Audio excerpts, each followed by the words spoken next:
Hello students, today we will start lecture number 8 of electrochemistry. आज हम electrode potentials के बारे में पढ़ेंगे। आप सब अपने कॉपी पेन निकाल लें, हम अपना लेक्चर स्टार्ट करते हैं।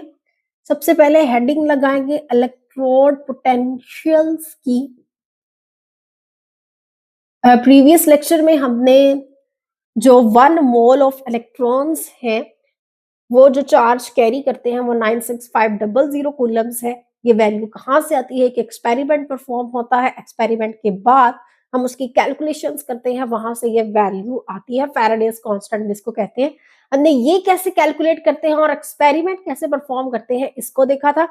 और 1 मोल ऑफ इलेक्ट्रॉन्स के चार्ज को तो देखा था, लेकिन एक सिंगल इलेक्ट्रॉन अगर 1 मोल में से एक सिंगल इलेक्ट्रॉन पिकअप कर दे तो वो कितना चार्ज कैरी करता है इसकी वैल्यू भी हमने देखी थी कि वही वाले इलेक्ट्रोलाइटिक सेल से हम उसकी वो जितना चार्ज कैरी करता है उसकी वैल्यू भी फाइंड आउट कर सकते हैं। तो स्टार्ट करते हैं electrode potential. Electrode potential start करने के लिए हमारे पास एक होना चाहिए मेटल रॉड, लाइक हमने कॉपर का लिया है, और एक इलेक्ट्रोलाइट होना चाहिए उसी रॉड, मेटल रॉड जिससे बना हुआ है उसके आयंस का सॉल्यूशन होना चाहिए।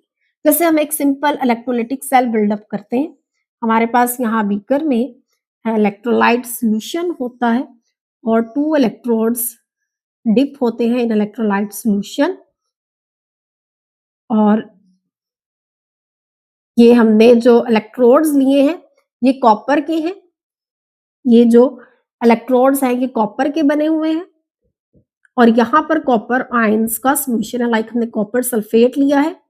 जैसे ही सॉलिड कॉपर सल्फेट को सॉल्यूशन में वाटर में ऐड किया तो वो कॉपर आयंस में कन्वर्ट होगा और सल्फेट आयंस में कन्वर्ट हो जाएगा। तो इस सॉल्यूशन में कॉपर आयंस प्रेजेंट है और ये 2 कॉपर इलेक्ट्रोड्स हैं और इसको हमने इसी के आयंस के सॉल्यूशन में डिप किया हुआ है। जैसे ही हम मेटल रॉड को, कॉपर के इलेक्ट्रोड को सॉल्यूशन में इमर्स करेंगे तो 2 ऑपोजिट रिएक्शंस होंगे। रिएक्शन 1 ये होगा, रिएक्शन 1 ये होगा कि हमारे पास ये वाला जो इलेक्ट्रोड है ये कॉपर से बना हुआ है ना, कॉपर एटम्स प्रेजेंट है इसमें। तो यहां से ये जो कॉपर एटम्स हैं ये अपने इलेक्ट्रॉन्स को लूज करेंगे और यहां सॉल्यूशन में चले जाएंगे एज कॉपर आयंस। ये ठीक है। रिएक्शन 1 क्या होगा कि जो सॉलिड कॉपर है ये कॉपर आयन में कन्वर्ट हो जाएगा और इलेक्ट्रॉन्स को लूज कर देगा। अब ये जो कॉपर आयंस है ये तो यहाँ सॉल्यूशन में प्रेजेंट है, लेकिन ये जो इलेक्ट्रॉन्स इसने लूज किए हैं ये कहाँ जाएंगे? ये यहाँ इलेक्ट्रोड की सरफेस पर एक्यूमुलेट हो जाएंगे। ठीक है, ये यहाँ इलेक्ट्रॉन्स यहाँ पर रह जाएंगे, बस यहाँ से कॉपर एटम डिटैच होगा, अपने इलेक्ट्रॉन्स को लूज कर देगा, अपने इलेक्ट्रॉन्स इसकी यहाँ इलेक्ट्रोड की सरफेस पर ही रहेंगे, खुद आयन में कन्वर्ट हो जाएगा और सॉल्यूशन में चला जाएगा। ठीक है, इस रिएक्शन को कहते हैं ऑक्सीडेशन। और इस रिएक्शन की वजह से जो हमारा ये वाला इलेक्ट्रोड है ये स्लाइटली नेगेटिवली चार्ज्ड हो जाएगा। स्लाइटली नेगेटिवली चार्ज्ड क्यों हो जाएगा? क्योंकि यहाँ पे पहले इलेक्ट्रॉन्स एक्यूमुलेट हो रहे हैं ना, स्लाइटली नेगेटिव हो जाएगा इलेक्ट्रोड। क्यों? क्योंकि यहाँ से हम एक एटम की बात कर रहे हैं कि एक एटम यहाँ से डिटैच हुआ, उसने अपने इलेक्ट्रॉन्स लूज किए और वो सॉल्यूशन में चला गया। इसी तरह यहाँ पे मल्टीपल एटम्स है, सारे एटम्स अपने इलेक्ट्रॉन्स लूज करेंगे और सॉल्यूशन में चले जाएंगे आयंस की फॉर्म में, और वो जो इलेक्ट्रॉन्स लूज कर रहे हैं वो इलेक्ट्रॉन्स यहाँ पे एक्यूमुलेट होते रहेंगे और ये वाला इलेक्ट्रोड खुद स्लाइटली नेगेटिवली चार्ज्ड हो जाएगा। तो और रिएक्शन 2 कौन सा हो रहा होता है कि हमारे पास जैसे ही यहाँ पर इस सॉल्यूशन में कॉपर आयंस की कंसंट्रेशन ज्यादा होती जाती है टाइम के साथ साथ, टाइम के साथ साथ ये एटम्स यहाँ से डिटैच होते रहते हैं और सॉल्यूशन में आते रहते हैं और आयंस में कन्वर्ट होते रहते हैं। तो टाइम के साथ साथ यहाँ पर कॉपर आयंस की कंसंट्रेशन थोड़ी ज्यादा हो जाती है, तो एक रिएक्शन 2 होने लग जाता है। वो ये कि ये वाले कॉपर आयंस जो दूसरे वाला इलेक्ट्रोड है उसकी तरफ अट्रैक्ट हो जाते हैं। क्यों? क्योंकि ये नेगेटिवली चार्ज्ड है। देखिए, ये नेगेटिव टर्मिनल ऑफ बैटरी के साथ कनेक्ट होते हैं जो सेकंड इलेक्ट्रोड है। तो ये positively charged ions negatively charged electrode की तरफ मूव करते हैं, माइग्रेट करते हैं और वहां पर जाकर डिपॉजिट हो जाते हैं। तो सेकेंड रिएक्शन ये हो रहा होता है बिल्कुल इसका रिवर्स कि कॉपर आयंस 2 इलेक्ट्रॉन्स को गेन करते हैं और सॉलिड कॉपर में कन्वर्ट हो जाते हैं। ये गेन ऑफ इलेक्ट्रॉन्स है, इसको रिडक्शन कहते हैं। अब यहाँ पर और ये स्लाइटली पॉजिटिवली चार्ज्ड हो जाता है इलेक्ट्रॉन।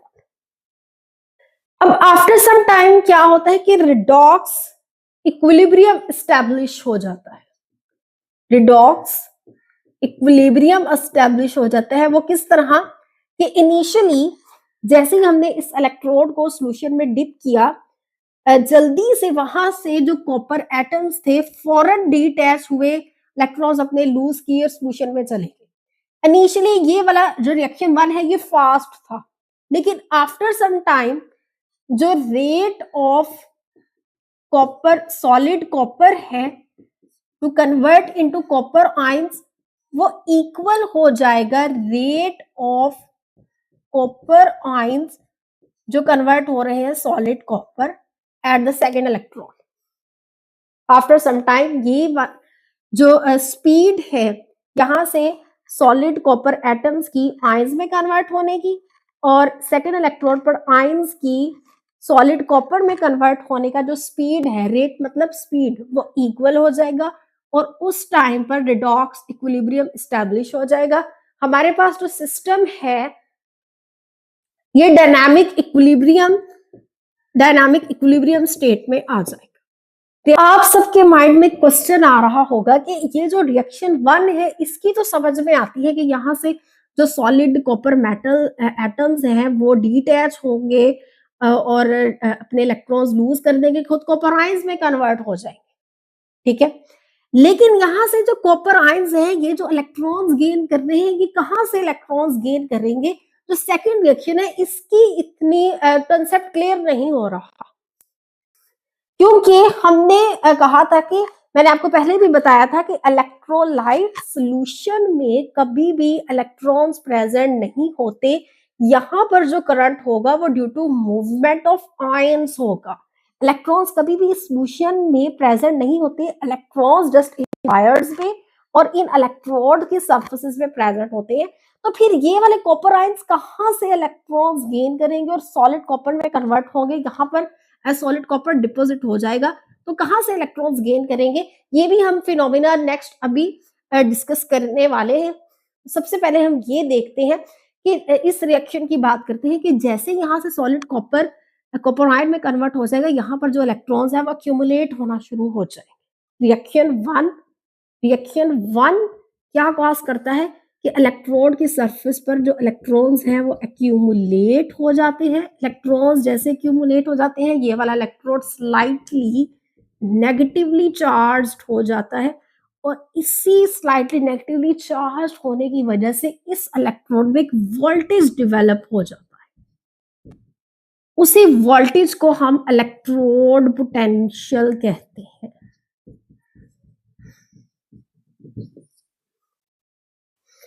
तो जैसे यहाँ पर जो इलेक्ट्रॉन्स हैं वो जितने ज्यादा एक्यूमुलेट होते रहेंगे, इन इलेक्ट्रॉन्स एक्यूमुलेशन की वजह से यहाँ पर एक रिपल्शन इफेक्ट भी प्रोड्यूस होगा, क्योंकि यहाँ पे बहुत सारे इलेक्ट्रॉन्स एक्यूमुलेट हो जाएंगे ना, तो वो इलेक्ट्रॉन्स एक दूसरे को फिर रिपेल करेंगे।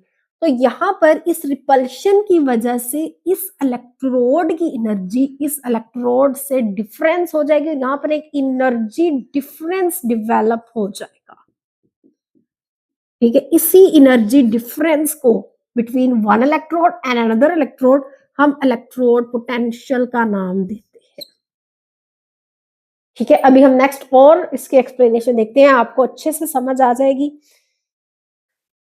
अब हमारे पास जो सेकंड रिएक्शन था कि जो कॉपर आयंस हैं ये इलेक्ट्रॉन्स को गेन करते हैं और सॉलिड कॉपर में कन्वर्ट हो जाते हैं, डिपॉजिट हो जाते हैं at the surface of electrode.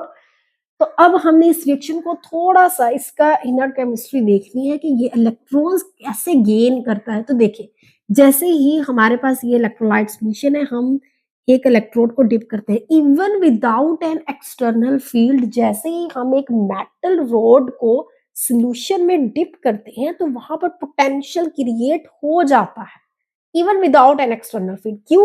क्योंकि ये मेटल में इतनी टेंडेंसी है कि जैसे ही हमने इस मेटल को सॉल्यूशन में कन्वर्ट किया, यहाँ से एटम्स डीटैच होना शुरू हो जाते हैं और सॉल्यूशन में आयंस की फॉर्म में कन्वर्ट हो जाते हैं और यहाँ पर इलेक्ट्रॉन्स एक्यूमुलेट हो जाते हैं। तो देखिए, हमारे पास जो सॉल्यूशन एक्वा सॉल्यूशन हो जाए या वाटर हो जाए, कोई भी सॉल्वेंट हो जाए, वहां पर इलेक्ट्रॉन्स कभी भी रिसाइड नहीं करते। यहाँ पर इलेक्ट्रॉन्स कभी भी नहीं होते। इलेक्ट्रॉन सिर्फ वायर्स में होंगे, इलेक्ट्रोड के सरफेस पर होंगे। तो ये जो कॉपर आयंस है ये इलेक्ट्रॉन्स को कैसे फिर गेन करते हैं और सॉलिड कॉपर में कन्वर्ट हो जाते हैं। तो देखिए, ये जो इतना पार्ट है ना जहां पर जो हमारे पास इलेक्ट्रोड का ये इतना पार्ट जो सॉल्यूशन में डिप है, यहां पर इसकी सरफेस पे यहां पर अब इलेक्ट्रॉन्स जो है वो रिसाइड कर रहे हैं। यहां से जो कॉपर आयंस हैं वो भी इस सॉल्यूशन में प्रेजेंट है। लाइक यहां पर कॉपर आयंस प्रेजेंट है। अब ये इलेक्ट्रॉन्स कभी भी इस इलेक्ट्रोड के सरफेस को लीव नहीं करेंगे। ये कॉपर आयन खुद मूव करेगा टुवर्ड्स इलेक्ट्रॉन और यहां पर बिल्कुल इस इंटरफेस पर ये इंटरफेस, ये टाइनी इंटरफेस जो फ्यू नैनोमीटर्स का होता है, उस इंटरफेस पर कॉपर आयन खुद इलेक्ट्रॉन्स को पिकअप करेगा और सॉलिड कॉपर में कन्वर्ट हो जाएगा, वहां पर डिपॉजिट हो जाएगा। बात समझ में आई क्या आपको? जो हमारे पास यहाँ पर सेकेंड इलेक्ट्रोड है, हम उसकी ये बात कर रहे हैं कि वहां पर भी इलेक्ट्रॉन्स इस तरह से है। तो कॉपर आयंस खुद माइग्रेट करेंगे और ये जो इंटरफेस है यहाँ पर आएंगे, अपना इलेक्ट्रॉन पिकअप करेंगे और सॉलिड कॉपर में कन्वर्ट होकर वहीं पर डिपॉजिट हो जाएंगे। इलेक्ट्रॉन्स कभी भी मेटल की सरफेस को लीव नहीं करेगा। तो जैसे ही हमारे पास यहाँ पर इलेक्ट्रॉन्स एक्यूमुलेट होना शुरू हो जाते हैं इस इंटरफेस पर जो 10 नैनोमीटर से भी कम का है, हमारे पास 2 लेयर्स प्रोड्यूस हो जाती है। एक नेगेटिव लेयर प्रोड्यूस हो जाती है जो कि इलेक्ट्रॉन्स की है और एक पॉजिटिव लेयर जो आयंस की है। नेगेटिव लेयर इलेक्ट्रॉन्स की है और पॉजिटिव लेयर आयंस की है, पॉजिटिव आयंस की है। ठीक है, तो उस इंटरफेस पर, उस मेटल सॉल्यूशन इंटरफेस पर, उसको इंटरफेस कहते हैं, उस मेटल सॉल्यूशन इंटरफेस पर हमारे पास एक इलेक्ट्रिकल डबल लेयर क्रिएट हो जाती है। Electrical double layer. Double layer क्यों कह रहे हैं? क्योंकि एक नेगेटिव लेयर होती है और एक पॉजिटिव लेयर होती है। इस इंटरफेस पर इलेक्ट्रिक डबल लेयर क्रिएट हो जाएगी। यहां से जो पॉजिटिवली चार्ज्ड आयंस हैं वो इलेक्ट्रॉन्स को पिकअप करेंगे और सॉलिड कॉपर में कन्वर्ट हो जाएंगे। तो ये इलेक्ट्रिकल डबल लेयर का फिनोमिना है और ये 10 नैनोमीटर के इंटरफेस पर हो रहा होता है कि हमारे पास यहाँ पर 2 लेयर्स प्रोड्यूस हो जाती हैं जैसे ही हम मेटल को सॉल्यूशन में डिप करते हैं even without an external field. अब हम एक सेल पोटेंशियल है उसको स्टडी करते हैं कि वो क्या है। अब हमारे पास जो इलेक्ट्रोड पोटेंशियल है इसके बाद एक टर्म है सेल पोटेंशियल। देखिए, ये भी इलेक्ट्रोड पोटेंशियल से ही रिलेटेड है। सेल पोटेंशियल समझते हैं, इलेक्ट्रोड पोटेंशियल भी आपको समझ में आ जाएगी उसके बाद क्लियरली। तो देखिए, जैसे हम एक सिंपल मैक्रोस्कोपिक सिस्टम डिस्कस करेंगे, जैसे वाटर केस लेंगे कि जो वाटर है ये फ्लो करता है। जब वाटर फ्लो करता है थ्रू पाइप तो हमें एनर्जी प्रोवाइड करना पड़ती है। पाइप में से अगर वाटर फ्लो कर रहा है तो हम कुछ एनर्जी, कुछ वर्क देंगे तो फिर वो वाटर फ्लो करेगा। लाइक जो है वो हम पंप करेंगे वाटर को। अब हमारे पास एनर्जी चाहिए, वाटर को फ्लो करने के लिए भी एनर्जी चाहिए, energy in the form of work चाहिए, ठीक है।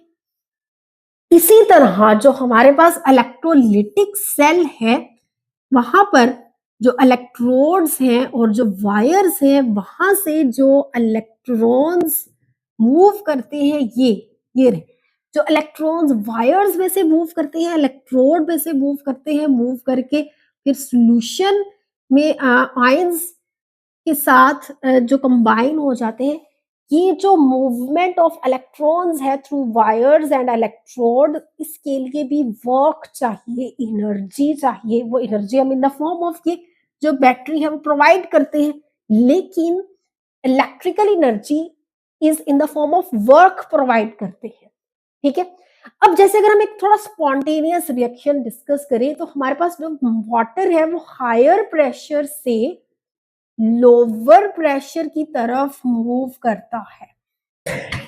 जो वाटर है ये हायर प्रेशर से लोअर प्रेशर की तरफ मूव करता है, और यहां से पर एक प्रेशर डिफरेंस क्रिएट हो जाता है, ठीक है, प्रेशर डिफरेंस क्रिएट हो जाता है। इसी तरह हम इलेक्ट्रॉन फ्लो की बात करेंगे, तो ये हायर इलेक्ट्रिक पोटेंशियल से जो इलेक्ट्रॉन फ्लो है, वाटर फ्लो के बाद अगर हम इसी तरह इलेक्ट्रॉन फ्लो की बात करेंगे, तो ये भी हायर इलेक्ट्रिक पोटेंशियल से लोअर इलेक्ट्रिक पोटेंशियल की तरफ मूव करता है स्पॉन्टेनियसली, और यहां पर एक इलेक्ट्रिकल डिफरेंस क्रिएट हो जाता है। इलेक्ट्रिकल पोटेंशियल डिफरेंस क्रिएट हो जाता है। इसी इलेक्ट्रिकल पोटेंशियल डिफरेंस को ही वोल्टेज कहेंगे। यहां पर फिर वोल्टेज क्रिएट हो जाता है, या सेल पोटेंशियल। इस वोल्टेज को पोटेंशियल डिफरेंस भी कहते हैं, ठीक है, वोल्टेज या पोटेंशियल डिफरेंस। इसकी डेफिनेशन लिखें तो ये है कि energy required to move 1 mole of charge from one point to another,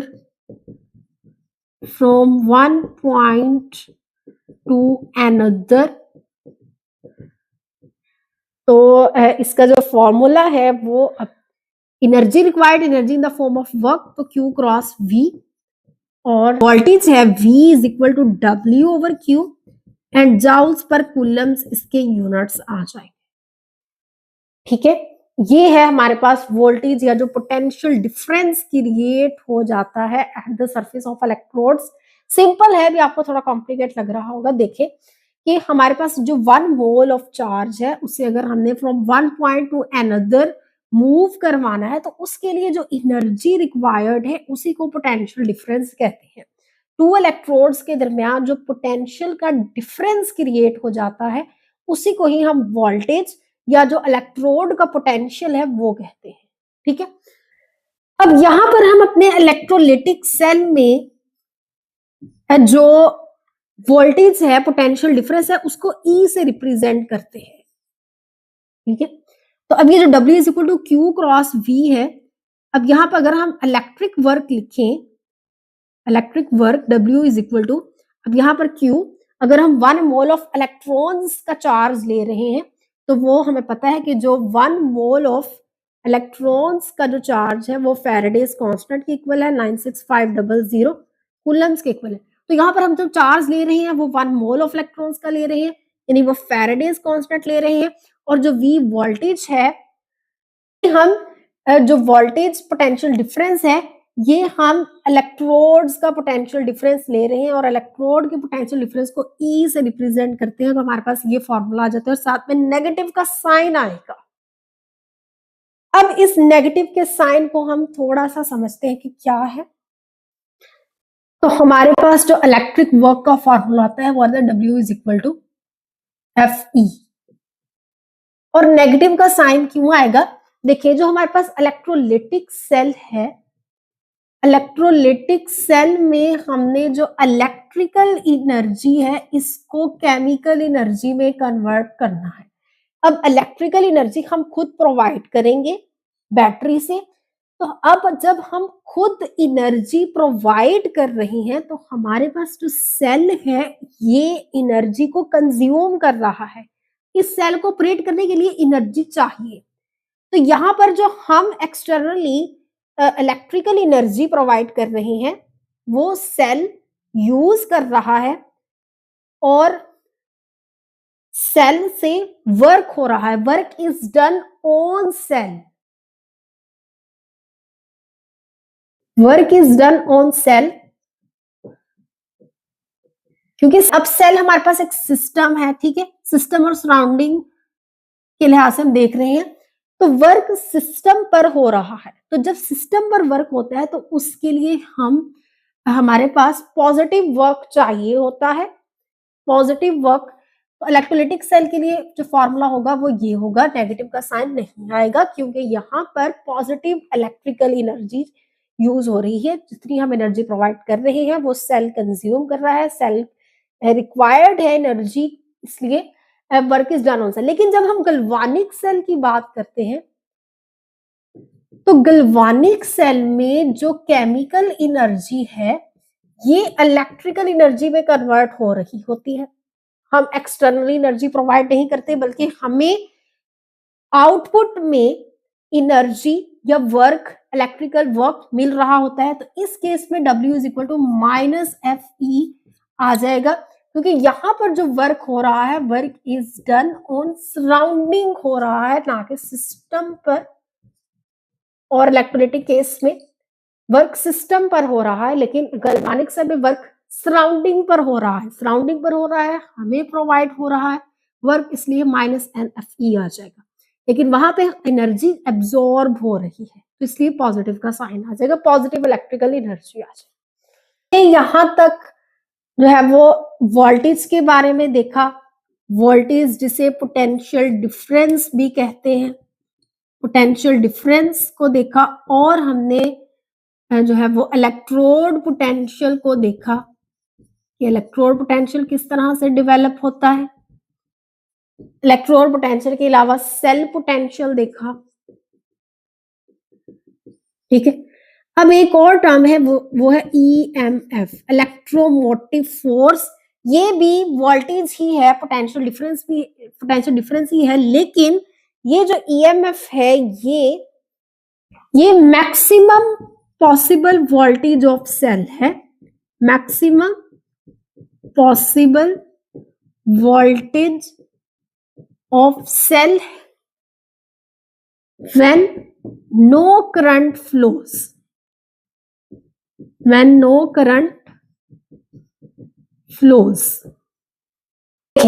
voltage किस तरह से डेवलप होता है एक सेल में, जो हमने बात कर ली थी कि जो इलेक्ट्रोड है वो स्लाइटली नेगेटिवली चार्ज हो जाता है और जिसकी वजह से वो स्लाइटली नेगेटिवली चार्ज, जिसकी वजह से वहां पर वोल्टेज डेवलप हो जाता है, ठीक है। अब वो वाला वोल्टेज जो इलेक्ट्रोड स्लाइटली नेगेटिवली चार्ज्ड हो जाता है, वो वोल्टेज मैक्सिमम कब होगा, जब वहां से कोई भी करंट फ्लो नहीं करेगा। और जब कोई करंट फ्लो नहीं करेगा तो उसी वोल्टेज को हम EMF कहेंगे। ये जो वोल्टेज है इसी को पोटेंशियल डिफरेंस भी कहते हैं, यही इलेक्ट्रोड का पोटेंशियल भी है। और अगर दो इलेक्ट्रोड्स के डिफरेंस की बात करेंगे तो वो सेल पोटेंशियल हो जाएगा, ठीक है। इलेक्ट्रोड पोटेंशियल और सेल पोटेंशियल में डिफरेंस यही है कि जब हम एक सिंगल इलेक्ट्रोड की बात कर रहे हैं कि सिंगल इलेक्ट्रोड जो स्लाइटली नेगेटिवली चार्ज हो रहा है, as its atoms detach and goes into solution and convert into ions, तो खुद वो स्लाइटली नेगेटिवली चार्ज हो रहा है, तो उस टाइम वहां पर एक वोल्टेज डेवलप होगा, उसी वोल्टेज को पोटेंशियल डिफरेंस भी कहते हैं।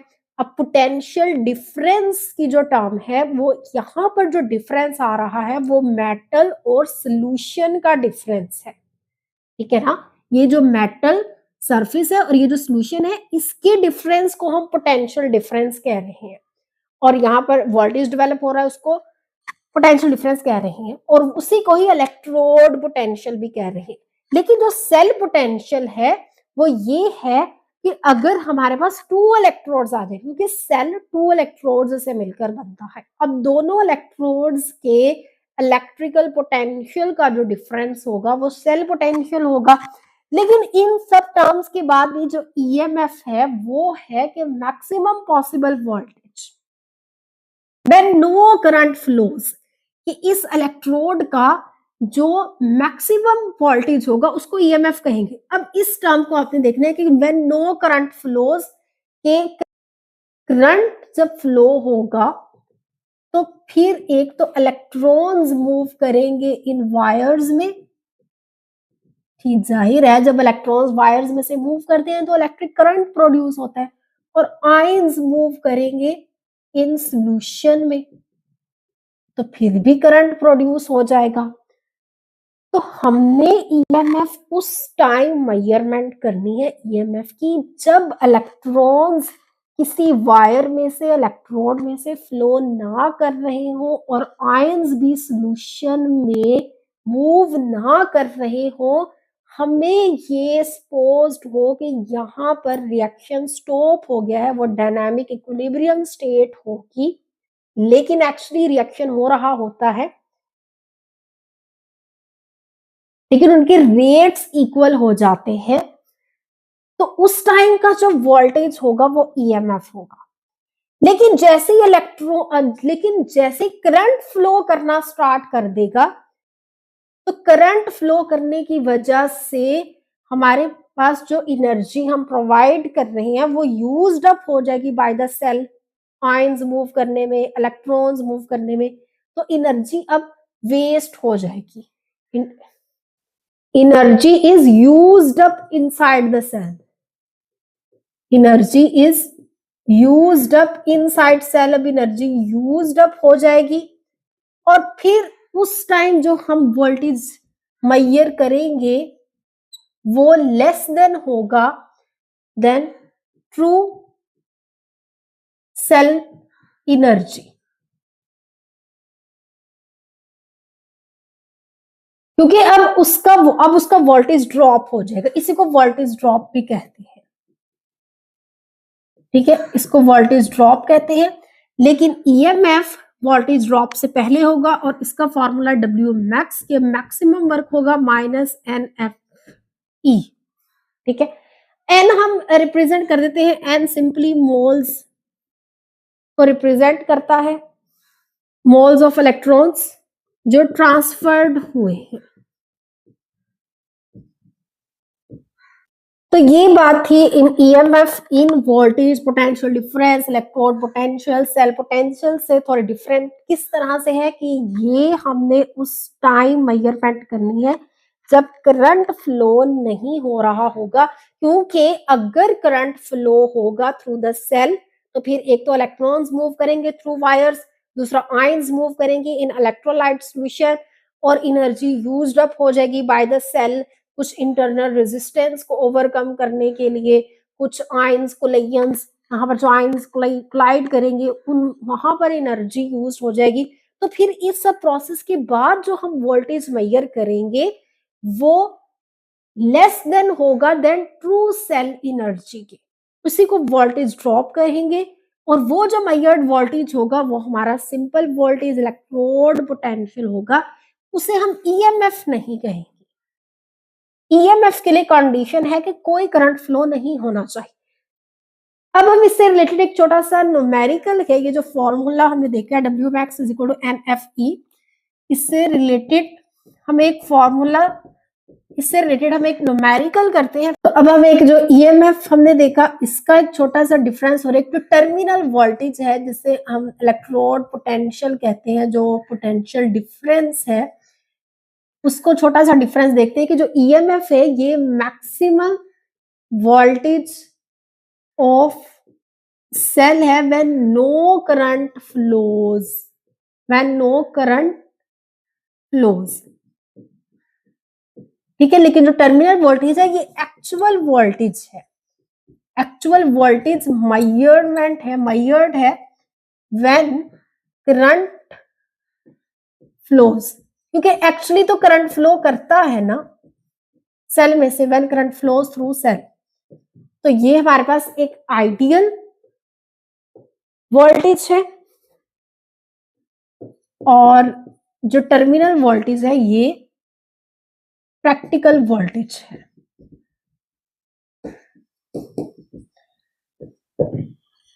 तो जो हमने फॉर्मूला देखा था W max is equal to minus NFE, ये फॉर्मूला, इससे रिलेटेड कोई MCQ कुछ न्यूमेरिकल आ सकता है, इसलिए हमने ये सारी जो स्टोरी देखी है वो इसी फॉर्मूला के लिए ही देखी है कि इलेक्ट्रिक वर्क किस तरह से क्रिएट हो जाता है। मैंने आपको समझाया सारा।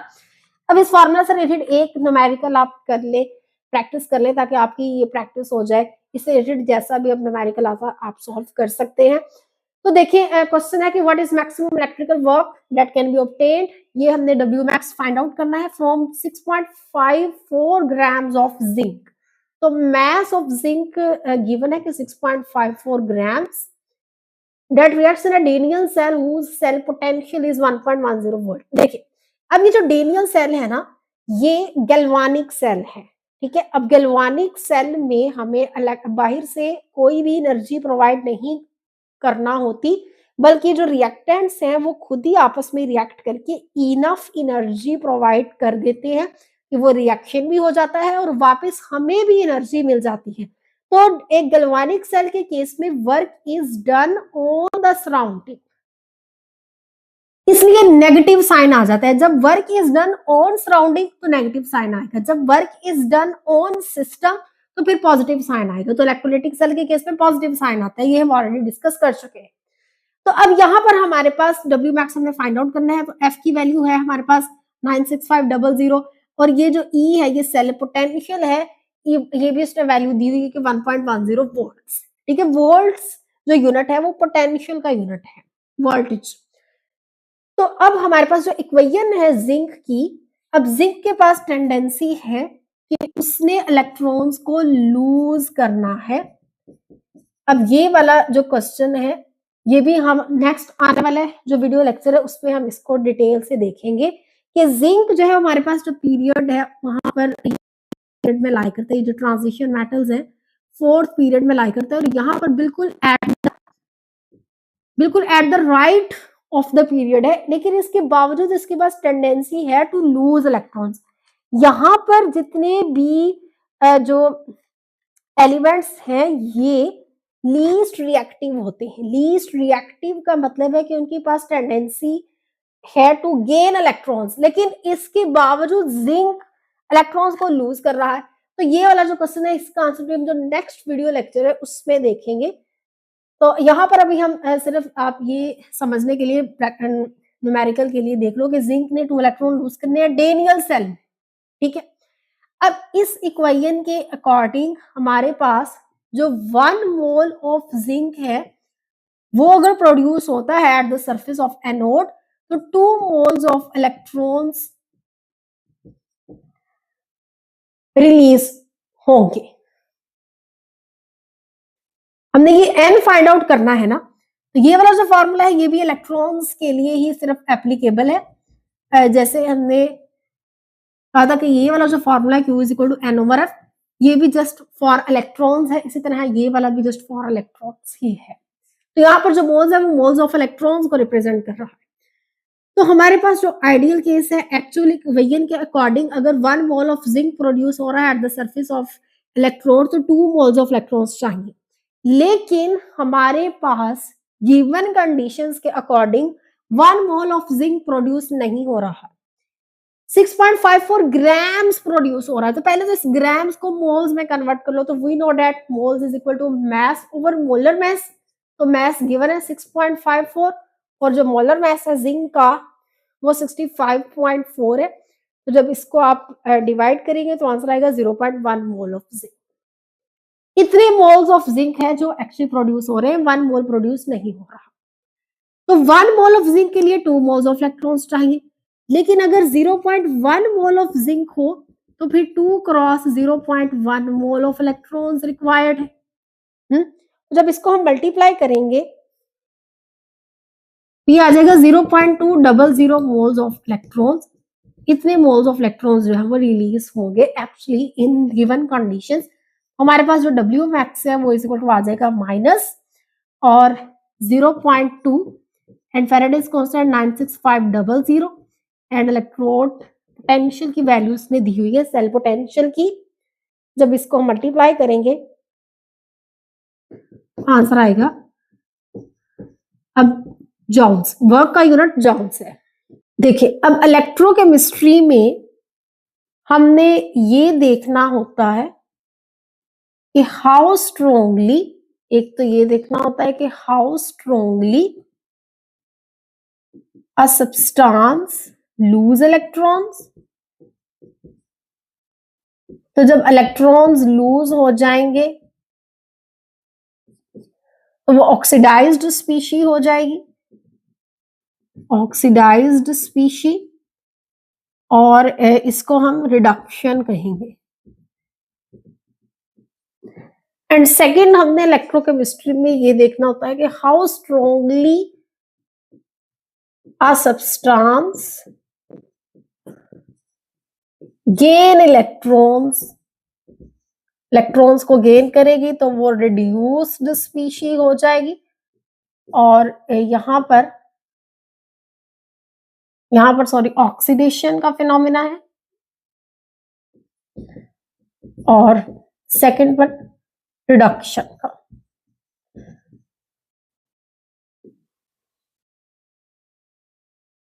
तो इस वांटिंग को जब हम मेजर करते हैं, ये जो वांटिंग है कि एक सब्सटेंस कितना चाह रही है कि वो लूज करे इलेक्ट्रॉन्स को और कितना वो वांट कर रही है कि इलेक्ट्रॉन्स गेन करे, इसी वांटिंग को ही हम वोल्टेज कहते हैं या इलेक्ट्रोड पोटेंशियल कहते हैं। ठीक है, इसी वांटिंग को ही इलेक्ट्रोड पोटेंशियल कहते हैं। जितना ये पोटेंशियल ज्यादा पॉजिटिव होगा उसका मतलब है कि वो सब्सटेंस उतना ही ज्यादा इजीली इलेक्ट्रॉन्स को लूज भी कर देगी और गेन भी कर लेगी। ठीक है, और जितना ये पॉजिटिव होगा उसका मतलब है कि स्पॉन्टेनिटी आएगी, इजीली जो स्पीशीज हैं वो अपने इलेक्ट्रॉन्स को लूज भी कर लेंगे और गेन भी कर लेंगे। और अगर जितना ये नेगेटिव होगा तो उसका मतलब है कि उतना ही नॉट इजीली, अब इजी नहीं है कि स्पीशीज अपने इलेक्ट्रॉन्स को लूज करे या गेन करे, दोनों फिनोमिना से। ये ई सेल की हम बात कर रहे हैं, ये ई सेल की, सेल के पोटेंशियल की। जितना पॉजिटिव होगा उसका मतलब है कि उतना ही जो सब्सटेंस है वो इजीली अपने इलेक्ट्रॉन्स लूज भी कर सकती है और गेन भी कर सकती है। जितना नेगेटिव होगा उतना ही ये स्पॉन्टेनिटी नहीं रहेगी। अब प्रॉब्लम ये है कि हम एक सिंगल इलेक्ट्रोड पोटेंशियल को मेजर नहीं कर सकते। We can't measure single electrode potential, क्योंकि पोटेंशियल का डिफरेंस डेवलप होता है। ये जो पोटेंशियल वर्ड है ना, ये एग्जिस्ट ही तब करता है जब हमने इसका कंपैरिजन करना होता है। लाइक दो इलेक्ट्रोड्स हैं हमारे पास और हम दोनों के पास एनर्जी है। अब एनर्जी डिफरेंस को ही पोटेंशियल कहते हैं। ठीक है ना, पोटेंशियल का वर्ड सिर्फ कंपैरिजन के लिए यूज होता है। अगर एक सिंपल इलेक्ट्रोड है और जितनी उसकी केमिकल एनर्जी है या इलेक्ट्रिकल एनर्जी है वो उसकी एनर्जी ही होगी, ये नहीं हम कहेंगे कि ये उसका पोटेंशियल है। पोटेंशियल कब होगा? जब हम उसको कंपेयर करेंगे किसी दूसरे इलेक्ट्रोड के साथ। तो हम एक सिंगल इलेक्ट्रोड का पोटेंशियल मेजर नहीं कर सकते। इसके एग्जाम्पल मैं आपको इस तरह से बताती हूँ, जैसे हम कहें कि एक हिल है और ये 10 मीटर हाई है। ठीक है, हिल 10 मीटर उसकी हाइट है। तो दिस इज टोटली रॉन्ग जब तक हम ये नहीं कहेंगे कि फ्रॉम सी लेवल, ये सी लेवल है, सी लेवल से हिल की हाइट 10 मीटर है। तो अब ये जो सी लेवल है ये एज अ रेफरेंस है कि हमने एज अ रेफरेंस इसको चूज किया है कि सी लेवल से 10 मीटर हाइट है। जैसे आप अपनी हाइट की बात करेंगे तो अगर आप कहते हैं कि आप जो है 5 हाइट है आपकी, तो आपके कहने का मतलब है कि फ्रॉम टो टू हेड आपकी 5 हाइट है, ये ग्राउंड से हेड तक आपकी हाइट इतनी है, ठीक है। तो अब आपका जो रेफरेंस है, रेफरेंस से ही ये मेजरमेंट हुई है ना, अदरवाइज ये रेफरेंस को चूज करना बहुत ही जरूरी है। तो इलेक्ट्रोकेमिस्ट्री में ये जो सी लेवल जो हम कहते हैं, जो एज अ रेफरेंस है, वो SHE है, स्टैंडर्ड हाइड्रोजन इलेक्ट्रोड। अब हम इसका कॉन्सेप्ट देखते हैं कि ये स्टैंडर्ड हाइड्रोजन इलेक्ट्रोड क्या है। ये एक फिक्स्ड रेफरेंस पॉइंट है, बिल्कुल इसी तरह जैसे अगर हम कहें कि हिल की अगर हमने हाइट मेजर करनी है तो उसके लिए हमें एक फिक्स्ड रेफरेंस पॉइंट चाहिए। इसी तरह ये इलेक्ट्रोड्स के जो पोटेंशियल है, इनको अगर हमने मेजरमेंट करनी है तो उसके लिए भी हमें एक फिक्स्ड रेफरेंस पॉइंट चाहिए, वो हमारा होगा स्टैंडर्ड हाइड्रोजन इलेक्ट्रोड। ये जो अब आपकी स्पॉन्टेनिटी की बात है, ई सेल, ये हम सेल की बात कर रहे हैं, यानी सेल का पोटेंशियल। अब सेल में दोनों इलेक्ट्रोड्स अंडर कंसीडर होंगे, ठीक है। तो अगर ये ई सेल ग्रेटर देन 0 होगी, यानी पॉजिटिव है, तो हमारा जो रिएक्शन है वो स्पॉन्टेनियस है।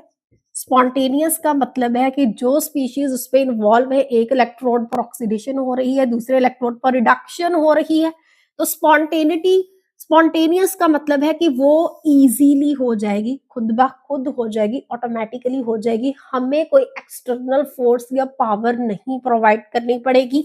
और अगर यही ई सेल लेस देन 0 है तो हमारा जो रिएक्शन है वो नॉन स्पॉन्टेनियस है, उसमें जो इलेक्ट्रोड्स हैं जहां पर ऑक्सीडेशन हो रही है और रिडक्शन हो रही है, वो स्पॉन्टेनियसली खुद ब खुद नहीं हो रही, हमें एक्सटर्नल पावर सप्लाई प्रोवाइड करना पड़ेगा। तो इसलिए ये रिएक्शन नॉन स्पॉन्टेनियस होगा। स्पॉन्टेनियस का मतलब है कि ये गैल्वानिक सेल है, जहां पर हमें एक्सटर्नल पावर सप्लाई प्रोवाइड नहीं करना पड़ता। और नॉन स्पॉन्टेनियस का मतलब है कि ये इलेक्ट्रोलिटिक सेल है, ये हमने डिटेल से पहले भी देखा है, जहां पर हमें एक्सटर्नल पावर सप्लाई प्रोवाइड करना पड़ता है। और अगर यही E cell is equal to 0 आ जाएगी, तो इसका मतलब है कि हमारा सिस्टम डायनामिक इक्विलिब्रियम में है, ठीक है। इस स्टेट में कोई भी वर्क परफॉर्म नहीं हो रहा, सेल जो ओवरऑल सेल का पोटेंशियल है वो 0 हो चुका है, यहाँ पर जो इलेक्ट्रिकल वर्क है वो भी 0 हो चुका है और हमारा सिस्टम इक्विलिब्रियम में है, फ्रिक्शन स्टॉप हो चुका है। तो अब हम देखते हैं कि ये स्टैंडर्ड हाइड्रोजन इलेक्ट्रोड क्या है। अब इसकी हमें जरूरत क्यों पेश आई, क्योंकि हम एक सिंगल इलेक्ट्रोड का पोटेंशियल मेजर नहीं कर सकते। मैंने आपको एग्जांपल दी कि जैसे अगर हम कहते हैं कि ये हिल की हाइट 10 मीटर है, तो this is totally no wrong and nonsense thing जब तक हम ये नहीं कहते कि फ्रॉम सी लेवल। अब इलेक्ट्रोकेमिस्ट्री में आपने समझना है कि ये जो सी लेवल है ये भी एक इलेक्ट्रोड है, और ये जो हिल है ये भी एक इलेक्ट्रोड है, और इन दोनों इलेक्ट्रोड्स का जो पोटेंशियल होगा उससे हम इनकी कंपैरिजन करेंगे, मेजरमेंट करेंगे। अगर हम कहेंगे कि इसका इलेक्ट्रोड इस वाले इलेक्ट्रोड का पोटेंशियल इतना है, उसका मतलब ये होगा कि इसके कंपैरिजन से इतना है, ठीक है। तो अब आप सब हेडिंग लगाएंगे स्टैंडर्ड हाइड्रोजन इलेक्ट्रोड की। इसके हम कंपोनेंट्स स्टडी करते हैं कि कौन कौन से इसमें कंपोनेंट्स इंक्लूड हैं। तो हमारे पास इसमें सबसे पहले हमें चाहिए एक प्योर हाइड्रोजन गैस, और सेकंड में हमारे पास जो इलेक्ट्रोलाइट होगा वो भी हाइड्रोजन आयंस पर कंसिस्ट होगा, और इसकी हाइड्रोजन आयंस की जो कंसंट्रेशन होगी वो 1 मोल पर डीएम क्यूब होगी। थर्ड, जो हमने सराउंडिंग इन्वायरमेंट प्रोवाइड करना है, हमारे पास जो प्रेशर होगा सराउंडिंग का वो 1 एटमॉस्फेरिक प्रेशर होगा, यही स्टैंडर्ड प्रेशर है, या इसको 101 किलो पास्कल भी कहते हैं जब हम एटमॉस्फेयर को पास्कल्स में कन्वर्ट करें। फोर्थ, जो टेम्परेचर है वो भी स्टैंडर्डाइज्ड होगा, यानी वो 25 डिग्री सेल्सियस रूम टेम्परेचर भी हो सकता है, और 0 डिग्री सेल्सियस भी हो सकता है, दोनों ही स्टैंडर्ड टेम्परेचर्स हैं। ये 298 केल्विन अगर केल्विन में कन्वर्ट कर लो, और ये 273 केल्विन। फिफ्थ हमारे पास होगा एक प्लेटिनम इलेक्ट्रोड। अब जो प्लेटिनम इलेक्ट्रोड है, ये हमें क्यों चाहिए? देखिए, जो हमारे पास जो इलेक्ट्रोड है वो इस तरह कोई एक मेटल का रॉड होता है। तो अगर हम अब स्टैंडर्ड हाइड्रोजन इलेक्ट्रोड की बात कर रहे हैं, तो इस हमारे कहने का मतलब है कि जो हमारा इलेक्ट्रोड होगा वो हाइड्रोजन का बना हुआ होगा, और हाइड्रोजन एक गैस है। अब एक हाइड्रोजन गैस का हम एक इलेक्ट्रोड तो बिल्डअप नहीं कर सकते, क्योंकि गैस जो है ये इसका कोई डेफिनेट वॉल्यूम नहीं होता, डेफिनेट शेप नहीं होता, तो उसे अब गैसियस को हम इस तरह से एक इलेक्ट्रोड की फॉर्म में कन्वर्ट नहीं कर सकते। इसलिए हम क्या करेंगे, यहाँ पर एक मेटल इलेक्ट्रोड ये प्लैटिनम का होगा, और यहाँ पर अब हाइड्रोजन गैस होगी। हाइड्रोजन गैस इसकी सरफेस पे सराउंड कर रही होगी। अब ये प्लैटिनम का क्यों है? क्योंकि प्लैटिनम हाइड्रोजन गैस के साथ रिएक्ट नहीं करेगा, इनर्ट है, ठीक है, नॉन रिएक्टिव है, रिएक्ट नहीं करेगा, और हमारे पास जो हाइड्रोजन है वो अपनी प्योर फॉर्म में रहेगी, हाइड्रोजन गैस। अब सेकेंड थिंग कि इस प्लैटिनम इलेक्ट्रोड को हमने एक फाइनली पाउडर्ड प्लैटिनम ब्लैक के साथ इसको थोड़ा सा कोट कर देना है, इस प्लैटिनम इलेक्ट्रोड को। अब पाउडर्ड प्लैटिनम ब्लैक के साथ इसको हमने क्यों कवर्ड कर देना है? क्योंकि इससे एक तो जो इसका सरफेस एरिया है, ये थोड़ा सा इंक्रीज हो जाएगा। देखिए, हमारे पास यहाँ पर जो हाइड्रोजन गैस है, इस इलेक्ट्रोड के सराउंडिंग में। अब जो हाइड्रोजन गैस एटम्स हैं वो अपने इलेक्ट्रॉन्स यहाँ पर लूज करके इस इलेक्ट्रोलाइट सॉल्यूशन में शिफ्ट हो जाएंगे, ठीक है। अब ये जो इंटरफेस है विच इज 10 नैनोमीटर थिक, इस इंटरफेस पर एक इक्विलिब्रियम एस्टेब्लिश होता है, वही इलेक्ट्रिकल डबल लेयर वाला फिनोमिना कि यहाँ से फिर अब दोबारा हाइड्रोजन आयंस इस जस्ट छोटा सा जो इंटरफेस है यहाँ पर आएंगे, इलेक्ट्रॉन्स को पिक करेंगे और हाइड्रोजन गैस में कन्वर्ट हो जाएंगे। जैसे अब यहाँ पर अगर हम रिएक्शंस की बात करेंगे, कौन कौन से रिएक्शंस हो रहे हैं, तो फर्स्ट हमारे पास रिएक्शन है कि पहले इस इलेक्ट्रोड के सराउंडिंग में जो हाइड्रोजन गैस के एटम्स हैं, वो हाइड्रोजन गैस के एटम्स अपने इलेक्ट्रॉन्स को लूज कर रहे हैं और हाइड्रोजन आयंस में कन्वर्ट हो रहे हैं। अब ये हाइड्रोजन आयंस हमें यहाँ सॉल्यूशन में मिल रहे हैं। फिर आफ्टर सम टाइम हमारे पास ये रिएक्शन रिवर्स होने लग जाता है कि जो हाइड्रोजन आयंस हैं ये इस इंटरफेस पर आते हैं, इलेक्ट्रॉन्स को पिकअप करते हैं मेटल की सरफेस से और हाइड्रोजन गैस में कन्वर्ट हो जाते हैं। तो ये दोनों तरह के रिएक्शंस हैं जो पॉसिबल हैं। अब फाइनली पाउडर्ड प्लैटिनम ब्लैक अगर हमने यहाँ पर यूज किया है तो ये जो इक्विलिब्रियम एस्टैब्लिश हो रहा है इसमें थोड़ा इजीनेस आ जाएगी, ठीक है।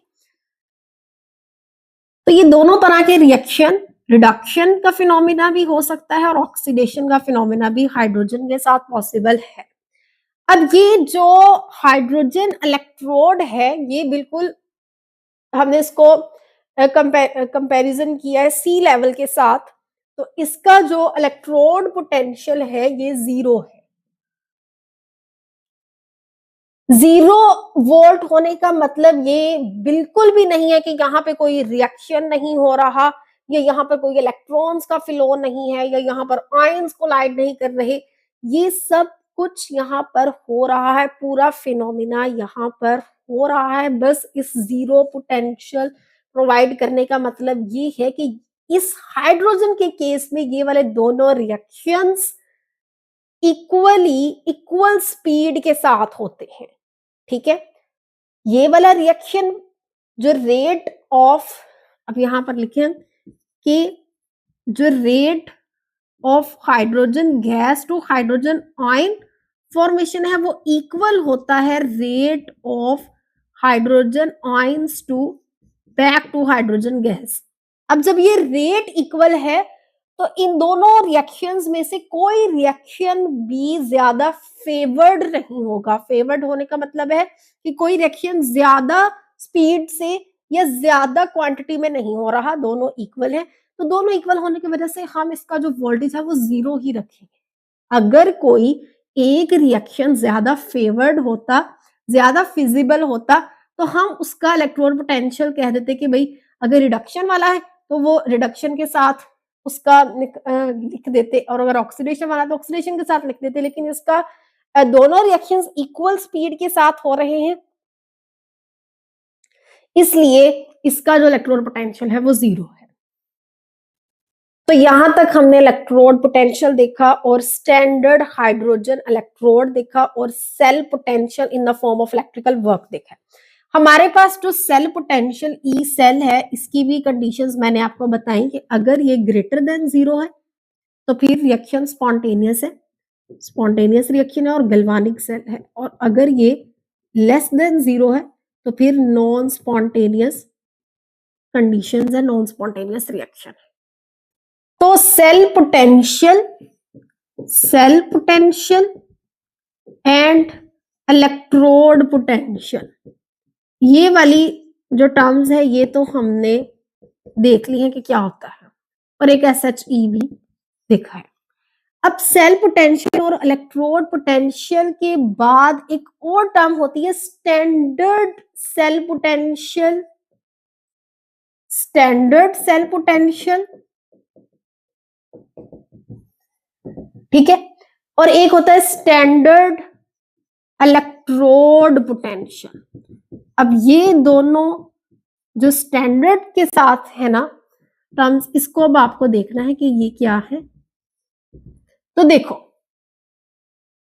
हमारे पास जो सेल पोटेंशियल हमने मेजर किया या इलेक्ट्रोड पोटेंशियल है, उसकी भी मेजरमेंट्स की, जिस तरह से भी वो भी मेजरमेंट्स किस तरह से करती हैं उसका भी हमने नेक्स्ट वीडियो लेक्चर में यही सारा डिस्कस करना है। यानी इस लेक्चर में हम थ्योरेटिकल बैकग्राउंड सारा स्टडी कर रहे हैं कि सेल पोटेंशियल क्या है और इलेक्ट्रोड पोटेंशियल क्या है, SHE क्या है, standard electrode potential, standard cell potential, ये सारे टर्म्स क्या हैं ये देख रहे हैं। इससे नेक्स्ट जो वीडियो लेक्चर है उसमें हमने इन सब को अप्लाई करके देखना है ये मेजरमेंट्स किस तरह से करते हैं, सेल पोटेंशियल को कैसे मेजर करते हैं, इलेक्ट्रोड पोटेंशियल को कैसे मेजर करते हैं, SHE को कैसे मेजर करते हैं, ये सारी चीजें हमने नेक्स्ट वीडियो लेक्चर में देखनी है। अभी आपने इस वीडियो में अपना जस्ट कंसेप्ट डेवलप करें कि ये चीजें होती क्या है एक्चुअल में, अपना थ्योरेटिकल बैकग्राउंड डेवलप करें।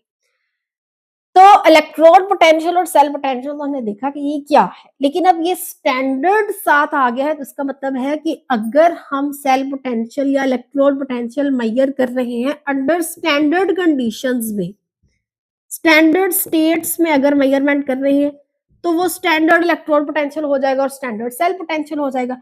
अब ये स्टैंडर्ड स्टेट्स कौन सी होती हैं, इसको आप नोट डाउन कर ले।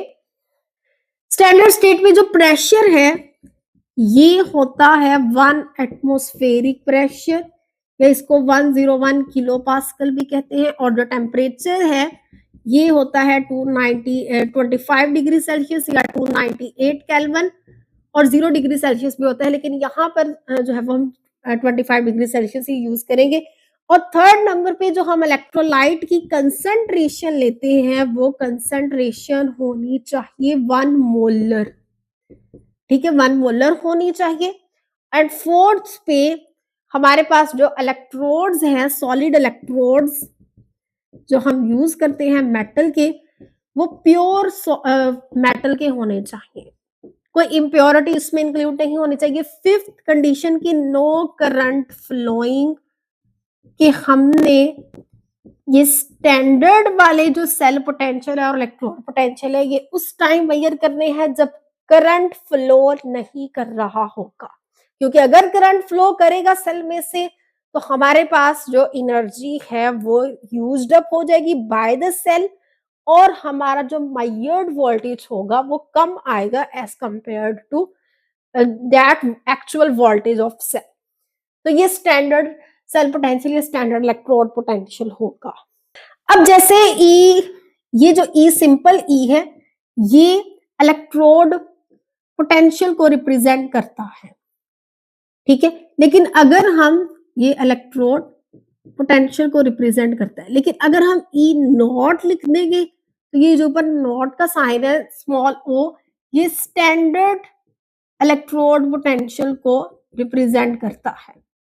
इसी तरह ई सेल, ये सेल के सेल पोटेंशियल को रिप्रेजेंट करती है, लेकिन अगर ई नॉट सेल है तो ये स्टैंडर्ड सेल पोटेंशियल को रिप्रेजेंट करता है, ठीक है।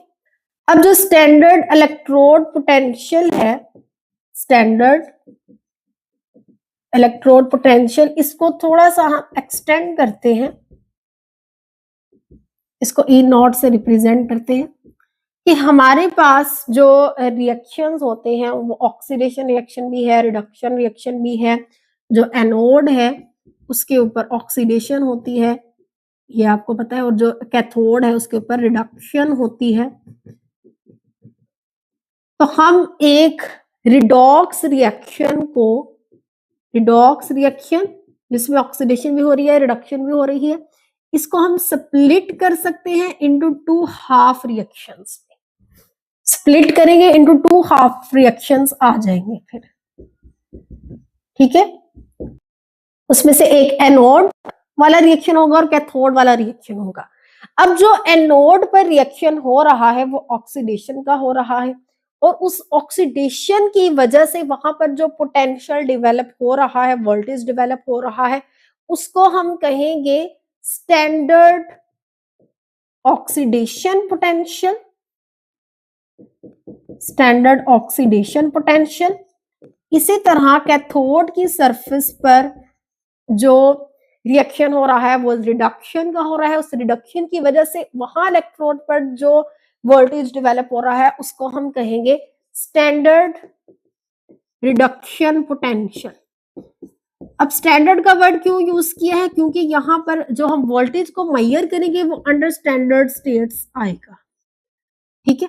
स्टैंडर्ड स्टेट्स में मेजरमेंट्स होंगी। स्टैंडर्ड रिडक्शन पोटेंशियल हमें क्या बताएगा कि how easily species gain electrons. तो जब इलेक्ट्रॉन्स को गेन करेंगे स्पीशीज तो वो ऑक्सीडाइजिंग एजेंट बन जाएगा, ऑक्सीडाइजिंग एजेंट होगा, ठीक है। जितना ज्यादा रिडक्शन पोटेंशियल होगा, इसको हम ई नॉट से ही रिप्रेजेंट करेंगे। जितना ज्यादा ई नॉट है इसका मतलब है कि उतनी ज्यादा टेंडेंसी है, उतनी ही टेंडेंसी हायर है टू गेन इलेक्ट्रॉन्स, और उतना ही वो स्ट्रॉन्गर ऑक्सीडाइजिंग एजेंट होगा। देखिए ऑक्सीडाइजिंग एजेंट और रिडक्शन एक ही चीज है ना, मैंने आपको पहले भी बताया था कि जो रिडक्शन है और ऑक्सीडाइजिंग एजेंट ये सेम है। Oxidising agent is reverse of oxidation and reduction which is reverse of oxidation, तो वो उतना ही स्ट्रॉन्ग ऑक्सीडाइजिंग एजेंट होगा। इसी तरह जो हमारे पास स्टैंडर्ड ऑक्सीडेशन पोटेंशियल है ये है कि how easily species loose electrons. तो अब हम यहाँ पर अपने सिस्टम को थोड़ा सा सिंप्लीफाई करने के लिए हम सिर्फ स्टैंडर्ड रिडक्शन पोटेंशियल को प्रायोरिटी देते हैं, यानी सिर्फ हम यही वाला अगर मेजर कर ले तो स्टैंडर्ड ऑक्सीडेशन पोटेंशियल हमें इसी की वैल्यू से ही पता चल जाएगा। कैसे? क्योंकि जो ऑक्सीडेशन है, oxidation is just simple reverse of reduction, ऐसा ही है ना, oxidation is just reverse of reduction.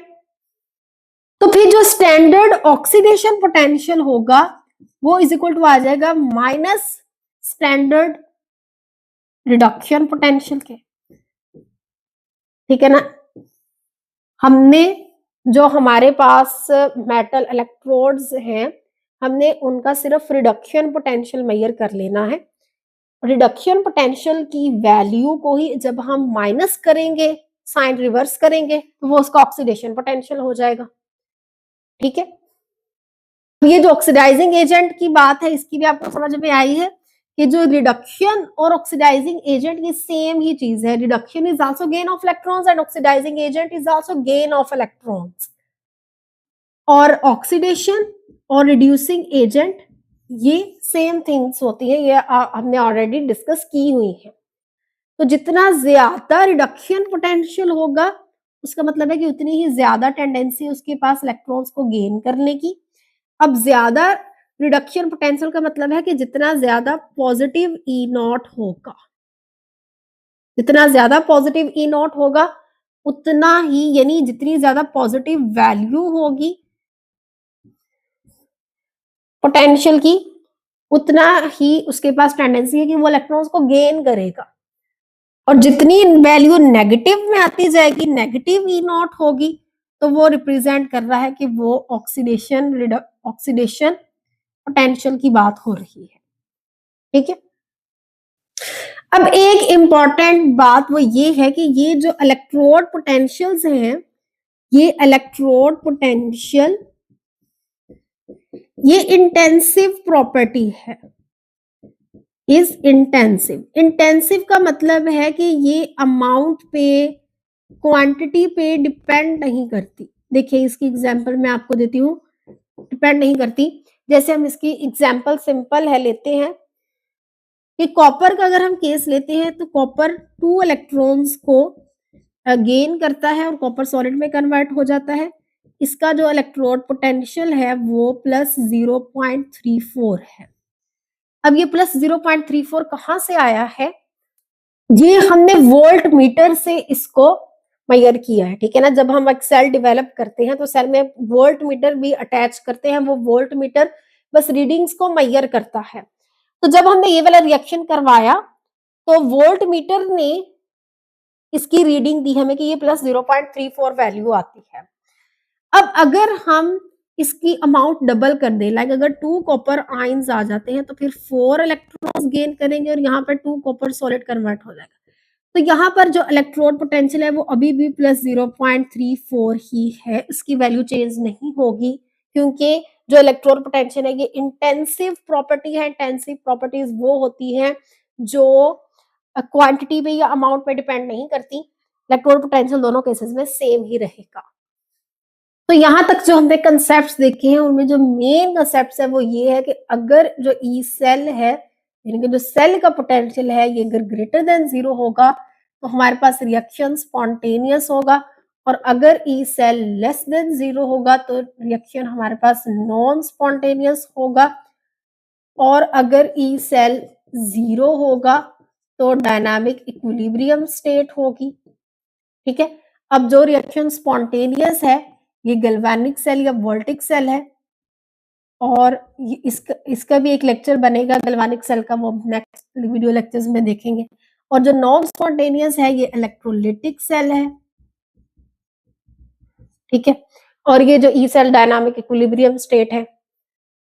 अब गैल्वेनिक सेल का मतलब है कि यहाँ पर जो वर्क ऑन सराउंडिंग होता है, वर्क ऑन सराउंडिंग होता है, लेकिन इलेक्ट्रोलिटिक सेल में वर्क ऑन सिस्टम होता है। ठीक है। और यहाँ पर नो वर्क नहीं होता। जब सराउंडिंग में वर्क होगा इसलिए यहाँ पर जो सेल पोटेंशियल है वो पॉजिटिव आ जाता है, यहाँ पर नेगेटिव आ जाता है। हमने देखा। और दूसरा जो चीज हमने देखी है वो ये है कि जो स्टैंडर्ड रिडक्शन पोटेंशियल है, ठीक है, ई नॉट, अगर ये पॉजिटिव होगा तो इसका मतलब है कि tendency to gain electrons.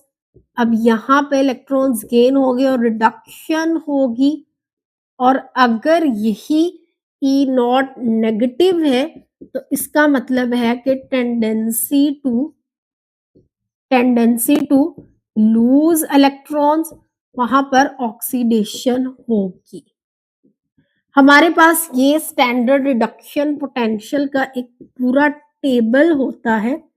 Standard reduction potentials हमने हर मेटल के मेजरमेंट्स की होती हैं, और ये जो वैल्यू मेजरमेंट्स की होती हैं जितने मेटल्स हैं उनको एक्सपेरिमेंट करवाया उनका, और उसका जो इलेक्ट्रोड पोटेंशियल रिडक्शन पोटेंशियल की वैल्यू आती है उसको मेजर करके पूरा टेबल है इलेक्ट्रोकेमिकल सीरीज का।